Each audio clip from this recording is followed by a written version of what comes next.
Todos, é com prazer enorme, sempre com um propósito muito firme de levar informação e conteúdo de qualidade acessível a todos, que a gente está aqui com o nosso Inovação em Negócios, programa de todas as quintas-feiras, às 13 horas, ao vivo, sempre com um convidado ou uma convidada especial, aqui na Jangadeiro Band News FM 101,7 e mídias sociais do YouTube, Facebook do Jornal Jangadeiro. O programa também aos sábados, 9 horas da manhã, na TV Jangadeiro SBT. Momento hoje muito especial, né? O tema de muita relevância, Guilherme. Vamos falar sobre empresas, vamos focar nas perspectivas de empresas para esse ano, 2025, tá? Então, tema muito relevante. Mas mais ainda, né? Somos pessoas, temos sentimentos, né? Não podemos esconder isso. Mais ainda por estar aqui recebendo esse cara, nota 11, Guilherme Pequeno. O Guilherme é conselheiro de empresas e sócio da Gomes de Matos Consultoria. A gente vai falar aqui, Guilherme, sobre esse cenário desafiador de empresas para esse ano. Mas antes de mais nada, que coisa boa você aqui. Você demorou a vir, era para ter vindo antes. Como é que você está, meu amigo? Obrigado pela sua presença. Amigo Daniel. Como é que tá nossos amigos lá da Gomes de Matos? Diga aí. Arthur Lídia, Eduardo, Dudu. Todo mundo maravilhoso. Eduardo está na terceira férias do ano já. Tá tirando mais 10 dias de férias. Vai passar esse restinho de ano lá, né? Botou um time bom para trabalhar, né? Pode tirar férias, né? Mas primeiro dizer a minha satisfação e a apreciação que nós da Gomes de Matos temos por você, pelo programa, pelo Sistema Jangadeiro. E espero que seja um bate-papo bem descontraído, com boas ideias, boas provocações, para que a gente ajude os empresários a fazerem a sua missão de casa e perpetuar as empresas. Guilherme, antes da gente começar a bater um papo aqui, cara, eu acho que a gente tem que sempre exercer aqui, né, uma tese da gratidão, certo? E um pouquinho de êxito que a M7, a empresa a qual eu sou sócio, pouquinho de êxito que eventualmente a M7 tenha na sua história aí, cara, tem muita participação da Gomes de Matos, certo? Muito. Né? Então, assim, o planejamento estratégico foi feito aí há mais de 10 anos, quase 20 anos aí, sei lá, 15 anos. Então, isso solidificou um pouco as bases do que a gente é hoje. E a gente deve isso, cara, a Gomes de Matos, né? Não somente ao trabalho bem feito, mas à forma humana que o trabalho bem feito. Então, quero deixar isso muito claro e mandar um grande amigo ao meu amigo Eduardo Gomes de Matos, Eduardo Hamden, Arthur Lídio, tá certo? E aqui agora comigo, esse cara nota 1000, que é o Guilherme Pequeno, tá? Que é conselheiro de empresa, sócio da Gomes de Matos Consultoria. Guilherme, antes da gente entrar aqui na nossa pauta, fala um pouquinho da tua história profissional aí, cara, para que as pessoas se conheçam melhor. Legal. Daniel, a história profissional começou lá em 1999. Eu era estudante de administração na UES. Minha irmã era executiva da CDL, Eduardo, parceiro da CDL. Exato. E ele estava buscando um estagiário e minha irmã disse, olha, tem um irmão meu que está fazendo administração. Então, eu entrei na Gomes de Matos em 99 como estagiário, fiquei 1 ano. Como foi meu primeiro estágio, eu pedi para sair, para ter outras experiências. Coloquei uma pessoa no meu lugar. E em 2002 surgiu um grande projeto para Guanabara e precisava de um consultor para fazer um trabalho full-time. Eu tinha adiantado as cadeiras da faculdade para exatamente pensar nos programas trainees que estavam abrindo. E o Eduardo, deixei a porta aberta, fiz a coisa bem feita, o Eduardo me convidou e aí trilhei a carreira de consultor júnior, consultor pleno, gerente de projetos, sócio, diretor de operações, diretor comercial e voltei agora em 2023 a coordenar a área de operações. Então, hoje eu estou novamente como diretor de operações. Então, são 25 anos aí de Gomes de Matos, mais de 200 projetos executados, buscando contribuir com a economia, com os empresários, com os empreendedores, a perpetuarem suas empresas, que é o grande desafio das empresas. Cara, tu tá com o Eduardo desde o Eduardo no CDL. Desde o Eduardo no CDL, onde as principais contas do Eduardo ainda eram projetos indicados pelo Sebrae. Cara, que legal, passa muito rápido. Não sabia não, Guilherme, disso aí. Bora falar um pouquinho, Guilherme, só para a gente contextualizar, bora falar um pouco dessa nova identidade da Gomes de Matos, né? Foi feito todo um reposicionamento de marca, trabalho que se chama de branding, né? Rebranding, é você posicionar a sua marca no mercado de uma forma diferente e adequada ao que a empresa pensa como atuação para o futuro. E esse trabalho foi feito lá com a Gomes de Matos. foi criada uma holding, a GM Group, não é isso? Isso. Trocamos de sede, estamos numa sede linda lá na Santos Dumont. Né? Então, fala um pouco do grupo. Vai muito além de uma consultoria.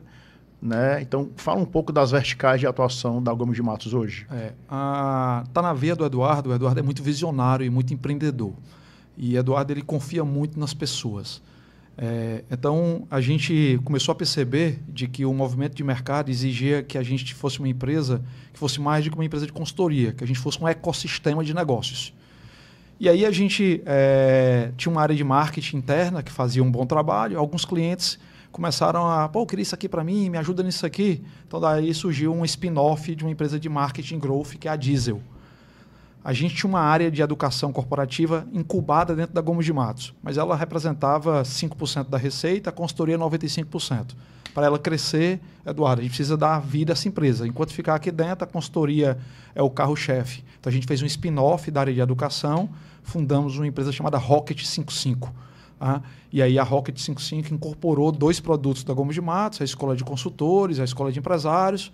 Eduardo lançou o livro Nova Gestão, lançou o workshop Nova Gestão e lançou o livro Trajetória de Campeões e está com esse projeto também do Trajetória de Campeões. Então a gente fez 2 spin-offs dentro da empresa e pós-pandemia a gente alugou essa sede que a gente está hoje, um espaço maior, e a gente de fato construiu um ecossistema de negócios. E aí surgiu a ideia de ter o GM Group como um ecossistema de negócios, que tem hoje o braço consultoria, um braço de educação e um braço de growth e marketing nessas áreas. E tem outras verticais que a gente está paquerando, estudando, montando o BP, o Business Plan, para poder ajudar o mercado cearense, o mercado nordestino e o Brasil de forma mais sistêmica, não só com consultoria, não só com educação.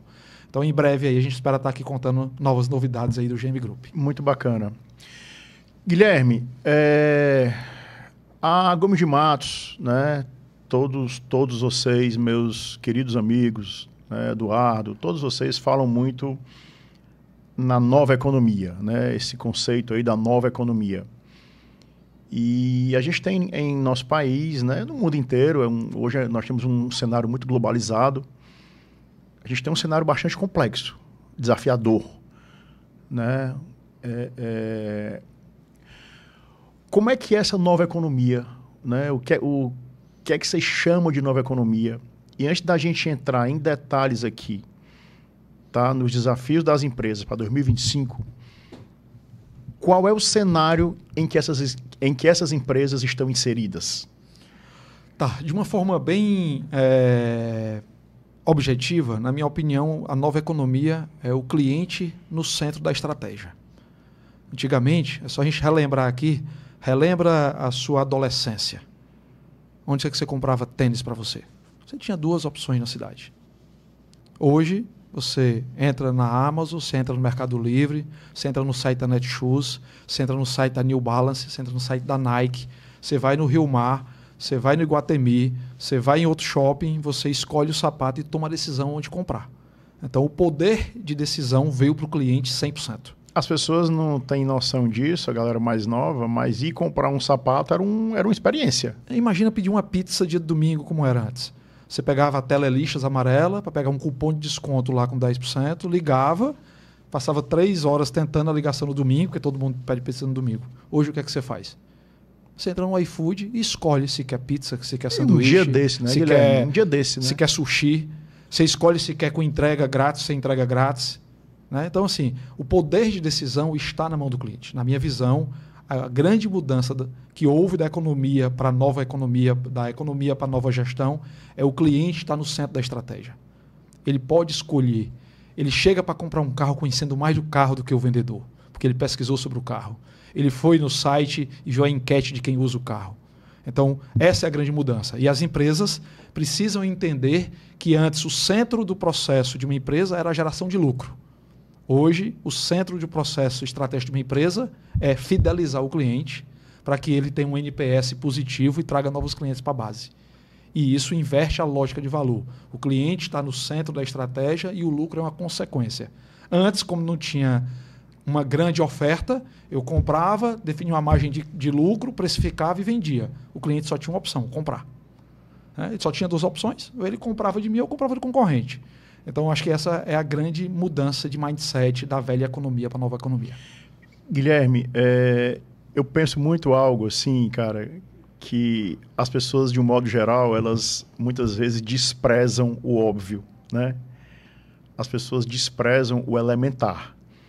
Então, quando a gente fala muitas vezes que o foco é o cliente, algumas pessoas mais desavisadas podem pensar, pô, claro que o cliente é o centro, é ele que paga. Uhum. Não é isso, né? Essa experiência do cliente necessariamente deve ser muito mais prazerosa. E no mercado financeiro é exatamente o que acontece. A gente está na era da qualidade, entendeu? Onde o cliente necessariamente deve ser o centro de cada negócio, de cada operação.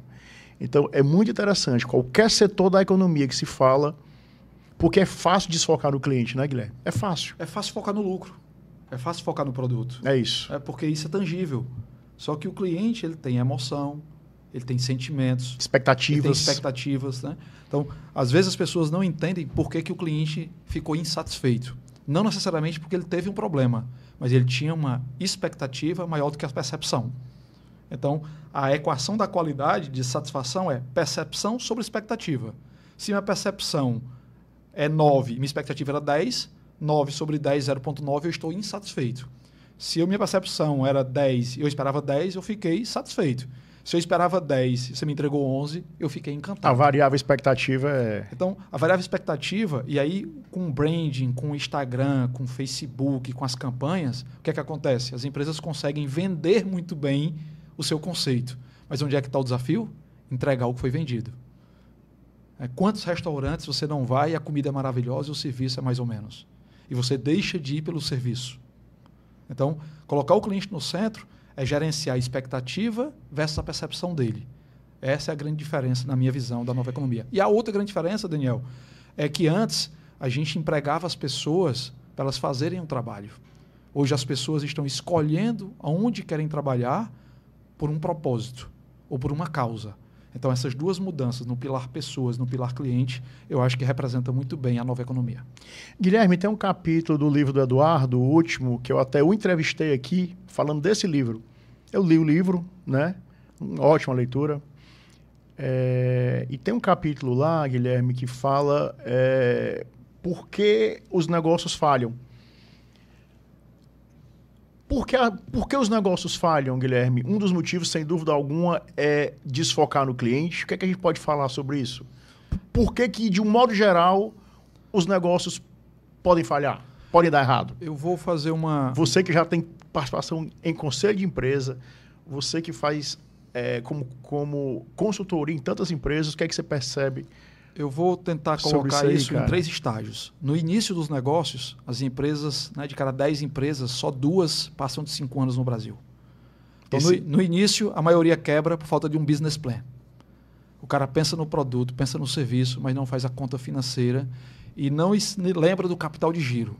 Então, ele começa o negócio, só que o negócio está tracionando, ele pega um dinheiro. No Brasil, a gente tem uma relação desproporcional. Os grandes têm acesso a dinheiro barato no longo prazo e os pequenos têm acesso a dinheiro caro, antecipando cartão, capital de giro, conta garantida. Então, a maioria dos pequenos quebra por falta de capital de giro, porque não fez um business plan financeiro. Isso é no pequeno. No médio, a maioria quebra porque chegou na cilada do fundador. O fundador tirou do namoro para a infância, chegou no toca-toca e aí foi para a adolescência. Na adolescência, os hormônios estão diferentes. Então, você tem a dor de um negócio grande, mas tem um tamanho médio e não é mais pequeno. Então, você chega na cilada do fundador e é o momento que, se você não tiver as pessoas certas, nos lugares certos, processos bem alinhados, com foco no cliente, e já não tiver feito uma separação do dinheiro da pessoa física e da jurídica, o negócio quebra. E as grandes empresas, a maioria, morrem por 2 coisas. Uma, porque estão fazendo certo demais, tempo demais a mesma coisa. Antes, as empresas quebravam porque erravam na estratégia. Hoje, elas quebram porque passam tempo demais fazendo a coisa certa, até que surge uma startup com um movimento novo e você não percebeu e ele virou o mercado. E o segundo é o excesso de autoconfiança e de confiança de que eu tenho 30 anos de mercado, eu sei operar nesse mercado, eu sei fazer, eu tenho um bom produto. Deu certo até aqui, por que não vai dar para frente? Então, eu acho que nos 3 estágios, esse, na minha visão, são os principais motivos. E isso tem a ver com estratégia. Tá? Se eu não tiver uma boa estratégia financeira no início de um negócio, eu vou pecar no capital de giro. Se eu não tenho uma boa estratégia de formar um time de gestão para me suceder como fundador, eu vou morrer trabalhando ou eu vou centralizar tudo. E se eu não tiver um bom movimento de entender a mudança de mercado com foco no cliente, eu vou dormir no meu sucesso do passado e do presente e vou esquecer de construir o futuro. Então essa é a minha visão sobre por que as empresas morrem. Cara, que análise bacana, objetiva, sintética e muito conteúdo. Conversa boa, conversa boa. Guilherme, vamos fazer o seguinte, vamos para um rápido intervalo, porque antes de eu entrar aqui num ponto, eu preciso de tempo que você fale. Vamos estar no rápido intervalo, daqui a pouco a gente volta com essa conversa ótima, com esse cara muito preparado, que é o Guilherme Pequeno. O Guilherme é conselheiro de empresas, consultor de empresas, sócio da querida Gomes de Matos Consultoria. A gente volta já. Inovação e negócios. Oferecimento. M7 Soluções Financeiras. Multipossibilidades para você. Best Sênior. Plano de saúde para você. 44 anos mais.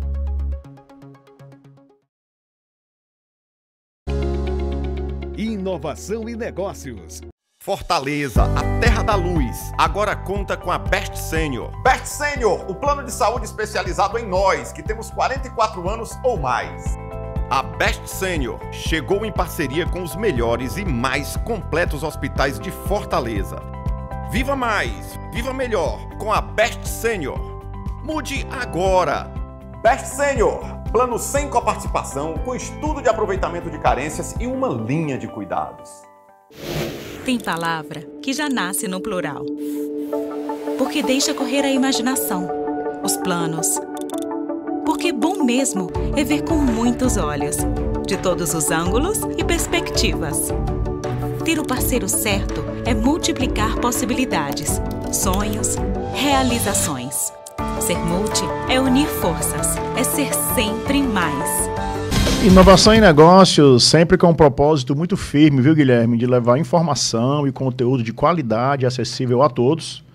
Né? Um programa de todas as quintas-feiras, às 13 horas, ao vivo, aqui na Jangadeiro Band News FM. E mídias digitais, né? YouTube e Facebook do Jornal Jangadeiro. O programa também aos sábados, 9 horas da manhã, na TV Jangadeiro SBT. E a conversa hoje, para a gente entender um pouco o cenário para as empresas, tá? Em 2025, né? Aqui com o Guilherme Pequeno. O Guilherme é conselheiro de empresas, consultor de empresas e é sócio da Gomes de Matos Consultoria, uma empresa que está fazendo esse ano 30 anos. 30 anos. 30 anos, só isso mesmo, né? Meu amigo, a gente falou no bloco passado sobre a história da gente não desprezar o óbvio, né? Mas isso não é nem tão óbvio, muita gente não tem essa noção mesmo. E eu queria ir para o começo, Guilherme, que é a importância, até você falou aí, desses spin-offs que vocês estão fazendo lá na Gomes de Matos, ou seja, criação de novos negócios dentro de um negócio que já existe. Você falou na palavrinha mágica que é planejamento estratégico. Plano de negócios, business plan, plano de negócios, né? Antes do gás, antes da energia acedada na criação de uma empresa, sem dúvida alguma, quem precisa se organizar, não é isso? De modo pretérito, para dar o gás seguinte. Importância do planejamento estratégico para uma empresa, Guilherme, seja ela qual for, porque às vezes a turma acha, Guilherme, que essas coisas, plano estratégico, se organizar, só para empresa grande. É igual governança corporativa. A gente vai Vamos já falar disso. E a mesma coisa. Como é, Guilherme? Daniel, é assim, eu sempre digo que se você sair de casa amanhã para ir brincar o carnaval e você não souber para onde vai, você não vai ter dinheiro para fazer o que você quer ou você vai se frustrar. Então, a importância inicial de um plano estratégico é a determinação da visão de futuro e do seu objetivo egóico como empreendedor. Porque se o negócio ficar muito grande e eu estiver insatisfeito, eu vou vender. Certo. Se eu tiver uma maturidade egóica, uma visão egóica maior do que a visão de futuro do negócio, eu também vou querer vender porque aquele negócio não me satisfaz. Então, o básico de um planejamento para uma empresa pequena, média ou grande é determinar onde é que ela está no horizonte de 3, 5 anos. Não se faz mais planejamento estratégico para 5 anos. Porque é importante que nossos ouvintes entendam que existe uma diferença entre estratégia e planejamento estratégico. Estratégia é o que fazer, para onde eu quero ir. Planejamento estratégico é o como fazer. Então não se monta mais plano de trabalho para 5 anos. Tanto que tem a metodologia do OKR, que a cada 90 dias você faz um check-in e você pode mudar todo um plano. Mas a sua visão de futuro, seu horizonte, ele não deveria mudar, a não ser que você mude radicalmente o negócio. Quem implantou o OKR conosco foi a Gomes de Matos. Então, imagino que tenha feito a diferença no modelo de gestão. Sensacional. Tá? Então, eu sempre digo para o pequeno empreendedor, tu quer botar esse negócio para quê? No Brasil, a maioria dos empreendedores empreendem por necessidade. O cara trabalhou, recebeu as contas na pandemia, vendeu o carro e vai empreender por necessidade. Esses, a maioria, desistem, porque eles vão empreender achando que a vida de empreendedor é mais fácil que a de empregado. Tem até um livro chamado O Mito do Empreendedor, recomendo a leitura, que ele fala que tem um lado técnico, o lado administrador e o lado empreendedor. Às vezes um chefe de cozinha vai botar um restaurante e quebra. Por quê? Porque ele sabe muito bem fazer os pratos, mas ele não conhece de marketing, ele não conhece de pessoas, ele não conhece de financeiro. Então o planejamento estratégico tem um papel fundamental de alinhar a expectativa da visão de futuro e o alinhamento da visão de futuro do sócio. Com isso definido, você vai traçar o plano de marketing, o plano comercial para atrair e fidelizar clientes e fazer as contas financeiras. Investimento inicial, projeção de receitas, sempre comece projetando receitas de forma conservadora, porque todo negócio ele tem uma curva de aprendizado. Então, quando você não tem isso alinhado, as empresas terminam falhando na estratégia e na execução, e aí elas desistem ou elas deixam de existir. Guilherme, você colocou um ponto agora essencial, cara, que é o papel do empreendedor. Quem é o empreendedor? Na minha opinião, é o cara que leva esse país para frente. Né? Não tenho dúvida. Não há dúvida. É o cara que toma risco em um cenário desse que ele já falou. É o cara que gera emprego, né? É o cara que paga os seus impostos, tá certo? É o cara que leva o mundo, né? Todos os países são assim, né? É o cara que leva nosso país para frente, sem dúvida alguma, é o empreendedor. Só que o empreendedor, como você muito bem falou, muitas vezes ele entende do negócio dele, mas não entende da gestão. Mas ele não entende de gestão. Cuidar de pessoas é uma habilidade diferente do negócio dele. Fazer um plano estratégico é uma habilidade diferente. Saber a diferença de fluxo de caixa direto e indireto, né? O papel do empreendedor, Guilherme, como é que a gente faz para treinar? Aí eu entro em educação financeira. Nós temos aí a Rocket, que é uma plataforma de educação da Gomes de Matos, entendeu? Uma vertical de atuação da Gomes de Matos. Porque aí a gente fala de empreendedor, aí você já entra em educação financeira, em planejamento financeiro para empreendedores. Como é que a gente faz para minimizar esse risco aí sob a ótica do empreendedor? Eu acho que a primeira coisa que a gente tem que fazer, assim, Daniel, ninguém consegue fazer nada se não tiver consciência dos benefícios disso. Então, eu acho que o nosso grande papel inicial, num programa como esse, é gerar consciência. É isso. Então, com a consciência, por exemplo, depois de 45 anos eu fui na nutricionista. Consciência de que eu preciso cuidar melhor da minha saúde para chegar aos 90. Então, se eu não tenho essa consciência, eu acho que eu sozinho consigo dar de conta.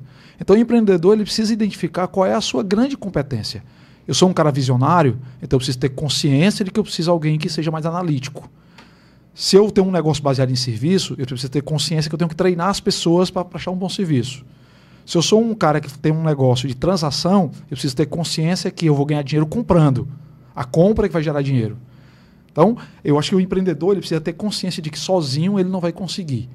E que ele não pode ter a síndrome do herói. Ele precisa formar um time abaixo dele para ele ter qualidade de vida, para ele suportar os momentos de pressão e para também ter uma dialética entre a ideia inicial e o produto final. Porque nem sempre o conceito de startup, né, da filosofia agile, rode o MVP o mais rápido possível. Se você não tiver vergonha da sua primeira versão, você lançou tarde demais. Então, você precisa ter alguém que tenha competência em outras áreas para questionar o modelo, para fazer perguntas. Então, acho que o nosso grande papel é primeiro, conscientizar o empreendedor de que a ideia, a inovação sem geração de nota fiscal é apenas um sonho. Então, ele precisa transformar a ideia em nota fiscal, em lucro e retroalimentar a cadeia, investindo em pessoas, em processos, em tecnologia. Então, acho que o nosso grande papel é mostrar ao empreendedor de que nenhum negócio se sustenta por uma única competência, seja qual que seja ela. A empresa é sistêmica, ela precisa estar alinhada aos demais vetores, cliente, pessoas, processos, gente, lucro, reinvestimento, tudo isso precisa estar conectado, na minha visão. Cara, poucas vezes, assim, o programa já tem quase 5 anos, Guilherme, 4 anos e meio, poucas vezes tivemos a oportunidade de ter uma análise tão sensata e com essa ótica tão objetiva como a sua. Parabéns. Obrigado aqui pela tua presença, né, do Guilherme Pequeno, que é conselheiro de empresas e sócio da Gomes de Matos Consultoria. Muito bacana. Meu amigo, assim, algumas vezes você falou em estratégia, né? A estratégia, assim, você não pode ter um time de futebol que os 11 que estão em campo exercem suas respectivas funções de modo descoordenado e desorganizado. Existe uma estratégia por trás para todo mundo se mover, né, atuar de uma forma que seja congruente com a dos companheiros. Ainda existe uma estratégia para cada jogo, né? 3-5-2, 4-4-2, ainda tem uma estratégia para cada jogo de acordo com o adversário. Isso. E às vezes para cada campeonato. A Copa do Brasil é um jogo único na primeira fase. Eu preciso jogar diferente de um jogo de 2 jogos, que eu tenho o segundo jogo em casa. Então, show de bola. Você agora sofisticou essa minha analogia. Muito obrigado, é isso mesmo. Então, essa sua contribuição, Guilherme, aumentou a importância do item estratégia. Não que precisasse, é mega importante, mas você exemplificou melhor ainda. Então, a gente tem estratégia. E a gente tem um mundo, como você mesmo descreveu o cenário inicialmente, Guilherme, você falou em um mundo, você usou outras palavras, mas você usou coisas que eu relaciono com muita tecnologia, né, e inovação. Ou seja, os entes, eles se relacionam entre si de um modo diferente, como você falou, com muita tecnologia envolvida. Você tem uma necessidade, foco no cliente, você tem uma inovação, né? Trabalhar por propósito. Inovação no produto, propósito. Focando nesse tripé aí, estratégia, inovação e tecnologia. Isso anda junto? Como é que isso pode... É um dos capítulos também que me chamou a atenção no livro do Eduardo. O Eduardo foi muito feliz quando ele trouxe isso, né? Mas eu vou trazer uma adaptação disso, que é o livro Execução, do Han Charan. Ele coloca que as empresas que têm sucesso, elas têm que alinhar estratégia, tecnologia e pessoas. E o cerne está em conectar essas três em uma execução ponderada. Muitas empresas, Daniel, também erram no ritmo. Então, na verdade, você tem que ter uma boa estratégia, tem que estabelecer um ritmo adequado e ter uma boa estrutura. Então, tem empresa que tem uma excelente estratégia, mas o ritmo é lento, a estrutura é pesada, consome caixa.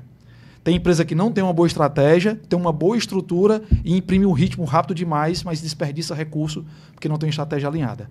Então, quando alinha esses três vetores e com essa camada, estratégia, ritmo e estrutura, você tem o que a gente chama de fundação para suportar um prédio. Você pega em qualquer prédio de alto padrão, você depois de 6 meses, caramba, essa obra já está assim, porque estava fazendo a fundação. Se ele não fizer a fundação bem feita, aquele prédio não fica de pé.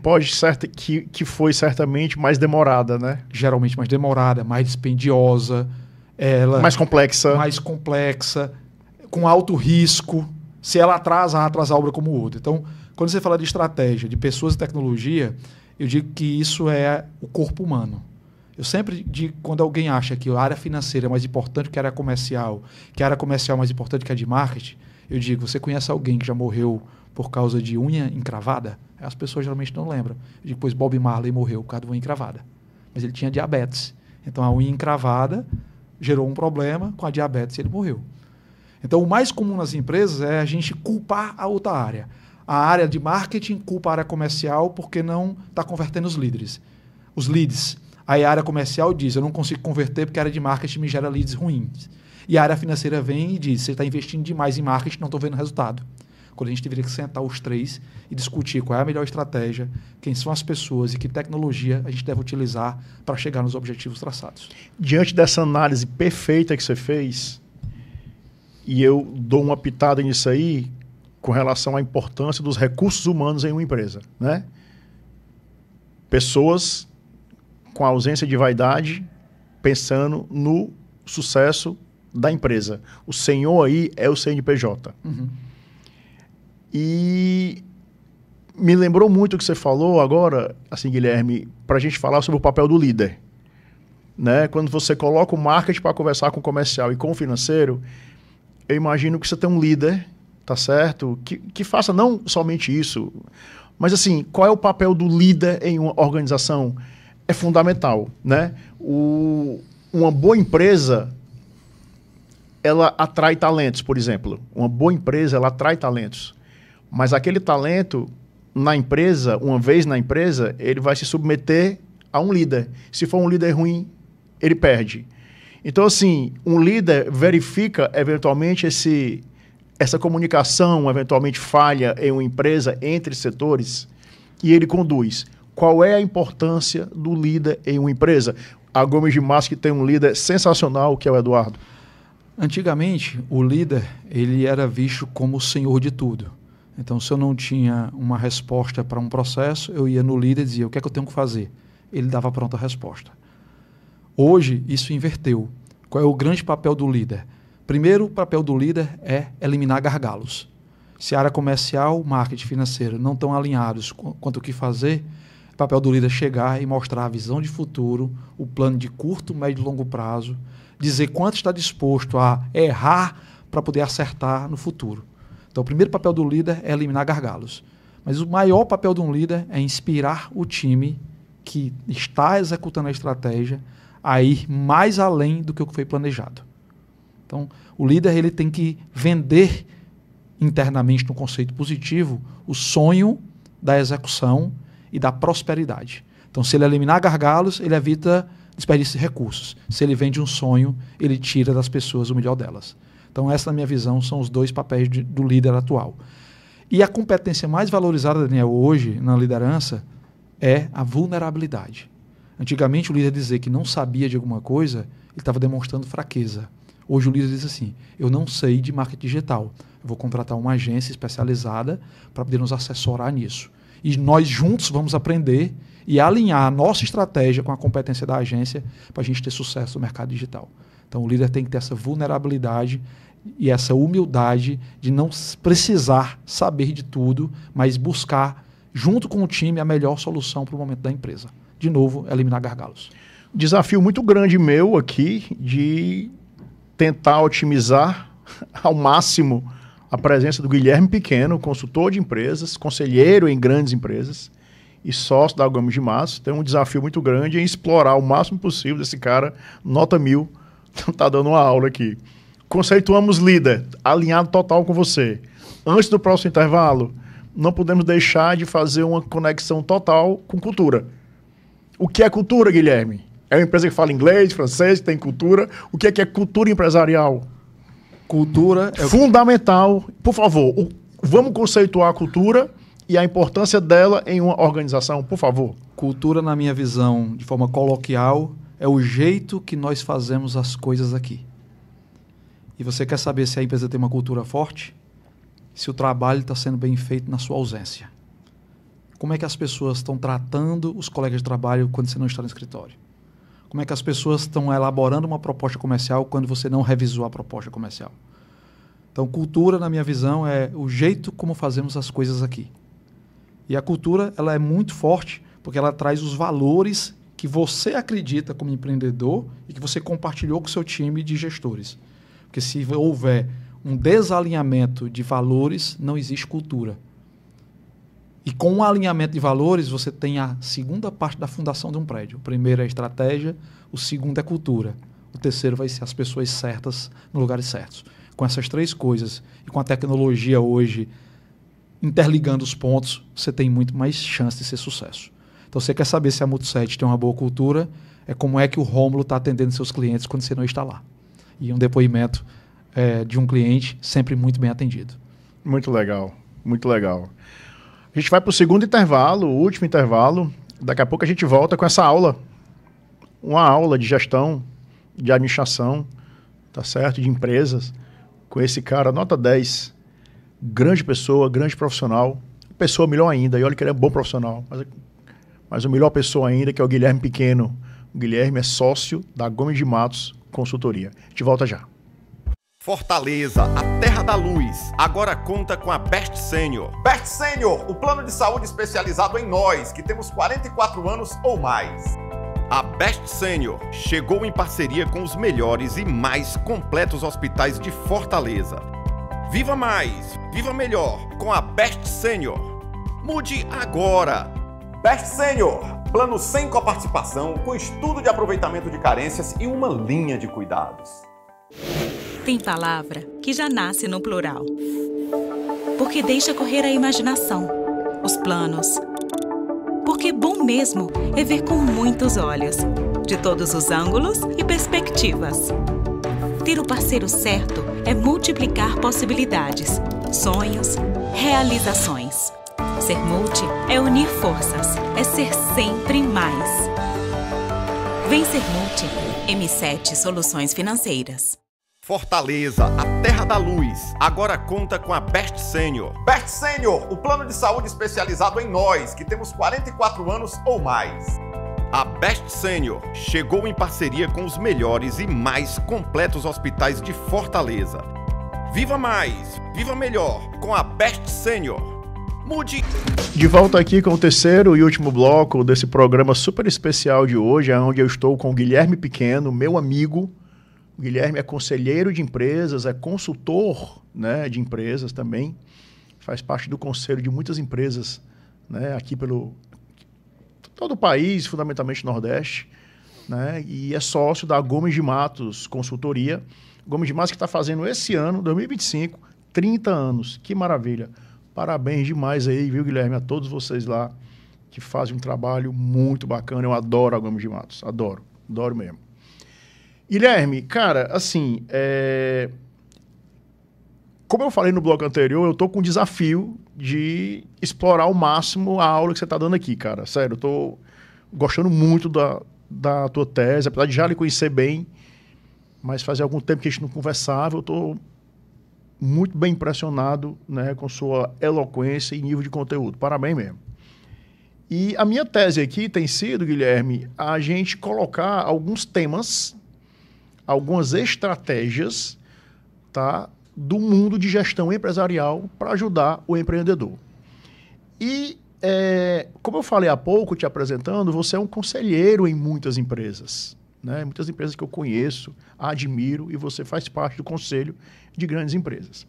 Aí a gente já entra numa tese aí, num assunto aí, perdão, que é governança corporativa. Que a galera certamente acha que governança corporativa é uma coisa só para a empresa grande, né? Então vamos conceituar, né? Eu estou aqui fazendo perguntas bem objetivas para que fiquem conceitos mesmo para as pessoas. Vamos conceituar governança corporativa, é só para a empresa grande? Qual a importância dela?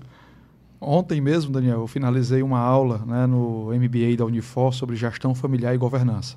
Foram 6 noites lá falando desse tema, né? Lá na pós foi, na não? Na pós da Unifor, falando desse tema, né? E aí, engraçado que ontem, no final da aula, pessoal, eu pensei que esse módulo ia ser um dos mais chatos e tal. E aí, assim, a gente falou de gestão familiar e depois de governança, tá? De fato, quando a gente fala de governança, a gente pensa na Bolsa de Valores, em auditoria externa. Governança, nome bonito, né? A gente pensa em conselho de administração, 9 pessoas tomando as decisões. Isso também é governança. Mas governança, na sua essência, fugindo ou tentando traduzir o conceito do IBGC, né, que eu tenho a honra de participar, né? Aqui presidida pela Renata Paula, uma amiga nossa em conjunto. Trabalho bacana feito pelo excelente trabalho também, pelo né? Enio, pela Renata agora. Então, na minha visão, governança é... O IBGC é o Instituto Brasileiro de Governança Corporativa. Que tem um capítulo aqui no Ceará. E o Guilherme, né, isso citou o capítulo aqui no Ceará, que grandes amigos, grandes empresários, consultores, né, fazem do IBGC um órgão super respeitado e ouvido por... né, muito ouvido. Muito relevante. Muito relevante. Então, tentando traduzir de forma objetiva o conceito do IBGC, governança, na minha visão, é o jeito organizado de fazer as coisas, respeitando as leis e devolvendo para a sociedade e para os sócios retornos. Então, Guilherme, eu comecei um negócio. Qual é o básico da governança? Fazer um business plan. Fazer um planejamento financeiro. Segundo básico, montar um organograma. Terceiro básico, construir um bom contrato social não baixado da internet sem revisar com o contador. Porque se você botar um capital social muito grande, você vai ser responsável por maior parte pelas dívidas até aquele limite. Então, observe que a governança vai desde um organograma até uma estrutura de compliance dentro de uma empresa. Então, na minha visão, governança é a organização do modelo de gestão das empresas para gerar retorno para a sociedade, clientes e acionistas, respeitando as leis. Né? Porque a gente não pode ter um modelo de gestão que esteja contra a lei. Por mais que nosso país tenha essa dificuldade de respeitar o que está na lei, a gente, como empreendedor, precisamos trabalhar para que essa cultura seja mudada e a gente possa ter um país empreendedor e com leis que fomentem o empreendedorismo, não que atrapalhem. Essa é a minha visão. E uma empresa pequena ou média, não é que precisa ter um bom nível de governança. Ela precisa ter um bom nível de governança para o seu estágio atual. Então, se a gente pegar aqui o exemplo, né, inclusive é para orgulho nosso... Porque muita gente pensa que governança é só para empresa grande. Isso, né, para orgulho nosso, no Ceará, nós temos mais empresas listadas em bolsa do Ceará do que todo o Nordeste. Né? Então, para o nosso orgulho. Só que, se você pegar a história da PagMenos como exemplo, né, que o Deusmar conta com muita eloquência, e pegar a PagMenos hoje, para quem chegou agora, essa empresa foi muito fácil comprar Extra Farma, né? Está listada em bolsa, mas não conhece a história. Então, com certeza o Deusmar teve que ter um bom acordo de sócio com os filhos quando um fundo de investimento aportou. Quando ele deixou de ser CEO para virar presidente do conselho, ele teve que remodelar o modelo de gestão. Ele teve que dar autonomia para o filho dele que assumiu. Então, governança, na sua essência, é preparar a empresa de forma profissional em cada estágio que ela está, pensando no estágio posterior. Então, quando eu digo assim, nunca contrate alguém para o cargo, contrate alguém para o potencial que esse cara tem, a mesma coisa é a governança. Não pense em fazer um acordo de sócio só quando você estiver grande, porque você já vai ter problemas. Não pense em ter um organograma bem estruturado só quando você estiver grande. Não pense em ter um bom planejamento tributário só quando você for autuado pela Receita. Não porque você fez uma falcatrua, porque você processou a informação errada. Então, governança é preparar a empresa para um momento subsequente, maximizando seus processos, sua estrutura e respeitando as leis. E, Guilherme, toda empresa grande, ela um dia já foi pequena. Pode ter certeza absoluta disso. Né? E ela só chegou a ser grande porque teve estratégia, porque teve um fundador empreendedor que não desistiu, porque teve boas assessorias tributária, financeira, comercial e construiu um modelo de governança para chegar lá. Pode ter certeza, sem isso ela não chega. Encorajando aqui, Guilherme, os pequenos e médios empreendedores a olhar para a sua governança, ver como é que é a estrutura de gestão da sua empresa, entendeu? Olhar para o seu plano estratégico, cara. Isso não é só para a empresa grande, isso é um erro. Olha para o teu plano estratégico, o que é que você está pensando para esse ano, para o ano que vem, né? Como você vai executar essa estratégia planejada, como vai ser a execução disso. São conceitos simples, né, Guilherme, que vai perpetuar, sem dúvida alguma, vai minimizar e muito o risco, tá, da sua empresa em um cenário tão desafiador. Guilherme, tem uma pauta contigo, cara, que eu acho muito legal, que é a sua contribuição, tá certo, na gestão do Ceará Sporting Clube. Time de futebol, nosso Ceará, tá certo? O time aqui da nossa terra. Né? E você já faz alguns anos que você está lá, você foi vice-presidente do Ceará há muito tempo, você participou ativamente dessa organização para tentar profissionalizar a gestão do clube. Né? Então fala para a gente, primeiro pessoalmente falando, como é que foi essa experiência, né? Como é que está sendo essa experiência? Caso eu não esteja enganado, você não é mais vice-presidente, mas continua lá direto. Não, eu não fui vice-presidente. Eu fui diretor de projetos e depois diretor administrativo. Quantos anos? Fiquei 2 anos. 2 anos. Você está lá ainda hoje? Não mais como diretor. Conta essa experiência para a gente. Como é que é fazer uma gestão, digamos, em uma empresa onde o nível de paixão, de torcedores, de cobrança, ou seja, Guilherme, onde há um nível de passionalidade tão elevado? Foi uma experiência muito diferente de todas as outras que eu já vivi. Deve ter sido... Né? Mas eu estava semana atrasada almoçando com o Haroldo, que é hoje o CEO do futebol, e o Pádua, né? E a gente... primeiro o Ceará me trouxe novos amigos, né? O Alexandre Frota, que é um grande amigo seu também, e outras pessoas que eu conheci lá. Adoro o Xande, cara. Tudo mais. E aí, Ricardinho é muito amigo meu. Eu também fiz um grande amigo lá. Maestro Ricardinho. Muito então, assim, amigo. Primeiro foi uma experiência muito diferente, muito marcante. Eu fui... Como é que foi essa experiência? Eu fui 100% por propósito, né? Então o time caiu em 2022. O João Paulo assumiu um mandato tampão em 2023. Eu já era amigo do João Paulo, né? Tinha tentado contribuir com ideias, com gestão. Eu sou um torcedor ardoroso do Ceará, gosto do estádio, sou sócio-torcedor desde 2006. E quando eu o conheci, ele era diretor financeiro, sempre dava algumas ideias. E para minha surpresa, ele, quando ele assumiu, me convidou para ser diretor de projetos. E a diretoria de projetos tinha um objetivo de ajudar as demais diretorias. Uma pauta bem bacana, né? Já pensou diferente, né? E hoje a gente tem o orgulho de ver o Ceará Vôlei aí na Liga B, que foi uma semente que a gente plantou. A gente vê o orgulho de ter tido um treinamento em gestão financeira para a base, que você ministrou com o objetivo de fortalecer. Então eu entrei como diretor de projetos. Em 2023 a gente não teve êxito no futebol. Fomos campeões da Copa do Nordeste, mas não conseguimos acesso à Série A. E em outubro eu provoquei o João Paulo de que a gente precisava remodelar o modelo de gestão. Então eram 16 diretorias, a gente fez uma implosão, viraram 8 diretorias. Ele virou para mim e disse, agora você vai virar um diretor administrativo, que eu preciso que você também execute. E aí eu me dediquei 2 anos para isso. Fomos muito diminuiu aí 50% aí, de 16 para 8. 16 para 8. O Alexandre Frota, um café da manhã na casa dele, a gente conversou sobre isso. E graças a Deus, a gente em 2024 conseguimos ser campeões cearense, né, que era um título muito importante para a gente, com um time com menor investimento, menor folha, e conseguimos o tão sonhado acesso à Série A. Mas por questões de trabalho, tempo e alguns projetos da Gomes de Matos, eu não pude ficar como diretor, né, estou à disposição do João Paulo para contribuir, dos demais diretores, como um amante do futebol e do Ceará Sporting Clube. Mas a grande missão do Guilherme lá dentro foi mudar a cultura. O Ceará Sporting Clube tem uma cultura, com toda a associação, né, de muito paternalismo, pessoas com muito tempo de casa, e eu cheguei com esse objetivo de dar um choque nessa cultura. Então a gente fez o planejamento estratégico do clube em 2023, montamos os OKRs.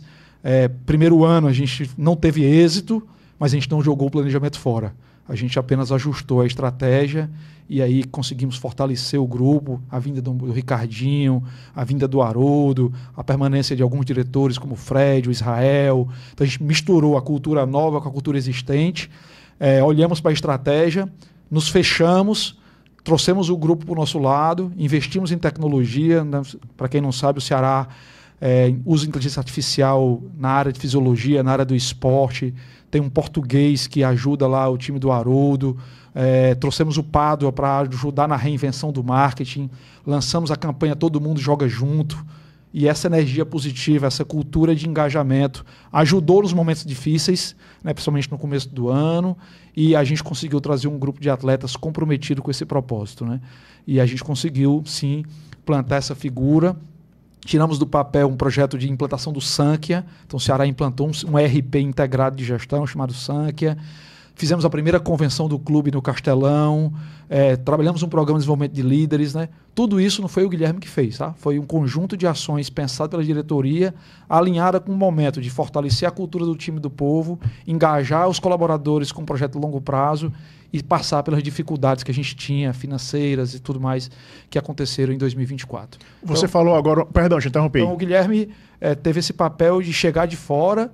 Muitas vezes, isso aqui não funciona aqui não, o futebol é diferente. Eu digo, então é por isso que a gente tem que fazer. Então eu fui um cara que tentei não desistir, tentei imprimir um básico de gestão, trouxemos uma pessoa de RH, implantamos a coordenação de RH, trouxemos a base para próximo do profissional, fizemos um intercâmbio melhor entre as áreas, implantamos o RP, e isso tudo em algum momento, isso é como obra de saneamento. A gente não está vendo, mas isso vai ajudar o Ceará a ser um clube mais forte, ainda mais profissional. Você falou agora uma coisa, Guilherme, fundamental que você fez no Ceará, que encaixa totalmente com a nossa conversa aqui de empresa. Porque acaba sendo um modelo de gestão, né?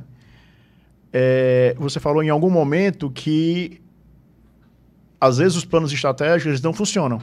Os resultados não vêm no primeiro ano. Os resultados não vêm no primeiro ano. E eventuais mudanças podem ser feitas. Ou seja, isso é uma coisa que não é escrita em pedra, como fala o mercado financeiro, né? Não está escrito em pedra. O que é planejado, o que o que está no papel pode ser mudado com o passar do tempo. Deve ser mudado, né? Assim, o que, às vezes você não muda, mas o como você tem que mudar. O como você muda. Então é o plano estratégico que tem que ser ajustado. Se no primeiro ano não deu resultado, eu preciso ajustar o plano. Eu não posso insistir. Então são 2 erros que as empresas cometem. O sucesso do passado não garante o sucesso do futuro. Então eu não quero mudar o que estou dizendo sucesso. E a outra eu montei um planejamento, fiz o meu melhor, não deu ano, vou manter o planejamento? Não, eu vou ajustar o planejamento. A visão de futuro é que a gente não deveria mudar, né? E a gente tem uma visão de futuro bem audaciosa lá no Ceará, né? E a gente conseguiu, em 2024, né, trazer o time para a Série A novamente. De novo, foi a gente que fez, o Todo Mundo Joga Junto. Você vê a campanha de marketing que foi feita, a escalação do time na rede social com a foto de torcedor, o programa sócio-torcedor do Ceará com 40 mil sócios, né? O engajamento da torcida na fase final. Como diz o Pádua, não entram 63.907 pessoas por acaso, como também o acesso não vem por acaso. Só quem esteve lá dentro, né? E eu tive a honra de participar esse ano, né?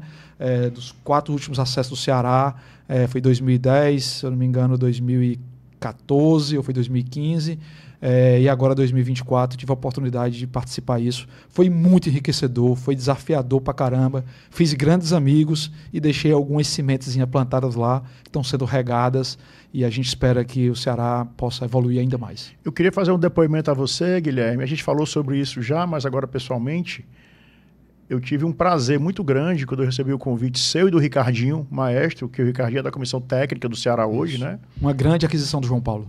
Nota 10. Ser humano fora do comum. O Ricardo é um líder, é um craque dentro e fora de campo, né? Um cara realmente diferenciado. Mas eu tive uma grande alegria, foi um momento muito bacana para mim, quando vocês me convidaram para eu dar uma palestra para a base, sobre educação financeira para aqueles garotos da base. Garotos atentos, inteligentes, interessados, perguntas adequadas, entendeu? Aquela coisa do esporte, o cara focado, prestando atenção. Foi um momento muito prazeroso. Então, muito obrigado. Foi um momento que me deu muito, muito prazer. E bora repetir isso, cara, porque... Já está na pauta do Ricardinho. Você esse ano vai ter que ter uma agenda lá de trabalho efetiva para multiplicar isso. Rapaz, ele já está me dizendo aí e eu faço com o maior prazer do mundo, porque educação financeira liberta, permite que as pessoas consigam atingir seus sonhos e não é produto, é para que as pessoas tenham uma relação saudável com o seu dinheiro, um plano futuro, ainda mais para um atleta, né, que tem uma carreira curta aí. Curta e que muitas vezes não tem a estrutura educacional adequada para tomar as decisões. Então, quanto mais cedo você gerar consciência, maior a possibilidade dele aplicar o método e ter sucesso. Perfeito, perfeito. Bom demais. Guilherme, caminhando aqui para o final, eu não posso deixar de perguntar para você um negócio. Eu conversando com a Patrícia, assessora de imprensa de vocês, que nos dá a honra aqui da presença no nosso estúdio, e foi fundamental para que esse momento acontecesse. Obrigado, querida. Nós conversamos muito a respeito de um negócio que eu achei muito legal da Gomes de Matos. Né? É aquela história da empresa contribuir e atuar em cima de educação e pesquisa. É um estudo que a Gomes de Matos fez, setorial, a respeito da Constituição Civil. Né? Então eu quero saber o seguinte, qual é a tese da Gomes de Matos nessa ação de estudos e pesquisas, né? Muito legal. O que é que está por trás disso? Eu admiro muito a XP, porque a XP tem uma área de research muito, muito maravilhosa, que leva muito valor para os clientes e para a companhia. E eu estou vendo a Gomes de Matos fazer a mesma coisa. Research é pesquisa, estudo sobre o setor e tal. Então, o que é que está por trás disso? Parabéns pela iniciativa do research aí, tá? E especificamente da Constituição Civil, sobre fruto desse estudo, que é um setor tão importante estrategicamente para a economia, grande gerador de emprego e renda e tal. O que é que foi demonstrado nesse estudo, assim, Guilherme? Legal. Quando eu lhe falei, Daniel, que a gente está buscando evoluir o GM Group para ser um ecossistema de negócios, isso não tem um viés apenas econômico-financeiro. Então, fazer pesquisas e trazer estudo de tendência e mostrar a importância de um segmento para a sociedade, eu estou gerando consciência e estou gerando atenção dos entes governamentais, do mercado para aquele setor. Tá? A Constituição Civil ela foi escolhida como primeiro estudo, a gente tem interesse e vamos continuar esses estudos em outros segmentos, pela relevância que esse mercado tem na geração de emprego, na geração de renda e principalmente porque o Ceará hoje é um dos players do Brasil que está chamando a atenção com relação à qualidade dos seus prédios, né, os arranha-céus que dá nossa beira-mar. Produtos inovadores, produtos né, inovadores, né, produtos de praia com conceito diferenciado. Então, como a gente atua também fortemente nesse segmento, né, em algumas construtoras, a gente entendeu a importância desse segmento e trouxemos esse estudo que representa uma grande relevância no PIB do Brasil. Está aí um programa Minha Casa Minha Vida, com recorde de liberação de recursos em 2024. Está aí o crescimento do segmento de consórcios imobiliários, de financiamentos imobiliários. Você pega, para você ter ideia, meu primeiro apartamento eu comprei em 2008. Só tinha naquela época financiamento pela Caixa Econômica, bem dizer. Né? Hoje você tem Bradesco, você tem Itaú, você tem Santander, você tem Caixa Econômica, você tem XP fazendo. Você olha o movimento dos CRIs, né, que não existiam mais fortemente há 20 anos atrás. Então, a construção civil tem um papel fundamental na cadeia de desenvolvimento do Brasil, seja no aspecto de infraestrutura. Se a gente quiser que não tenha um pobre nesse país, é só a gente investir em infraestrutura. Quantas cidades você não roda no interior de carro que não tem sinal de internet, que a estrada não é suficiente, né? Uma ponte que caiu agora em Tocantins e no Maranhão. Então, o setor de construção civil, primeiro, ele é um setor desenvolvimentista, que gera empregos em toda a cadeia, né? Então, desde a cadeia produtiva, a cadeia de venda, a cadeia de serviços, e ele tem um setor muito relevante para o nosso estado, né? Não é por acaso que o Ceará tem um PIB do Ceará, vai ser o maior PIB do Nordeste, se eu não me engano, esse ano, né? E a construção civil tem um papel fundamental nisso. Então, a gente escolheu a construção civil por isso. Parabéns, parabéns demais. Rapidinho aqui, alguém ou algo te inspira? Eu tenho uma inspiração muito forte pela minha mãe, que se doou a vida toda para criar os filhos. É a pessoa que me inspira. Guilherme, rapidinho aqui para a gente terminar. Que conselho você daria para um cara que está nos ouvindo, ciente desse cenário desafiador, ciente do papel do empreendedor, o cara que quer montar a sua empresa, o cara que quer montar seu negócio, que está vendo algum desafio no seu negócio? Que conselho você daria para o empreendedor brasileiro, cara? Pense grande, não desista e dê mais não do que sim. Você tem que pensar grande, não pode desistir na dificuldade, tem que dar mais não do que sim. E complementando, você sozinho pode ganhar jogos, mas você não vai ganhar campeonatos. Então, investe em pessoas para te ajudar no crescimento. Trabalhe em equipe. Trabalhe em equipe.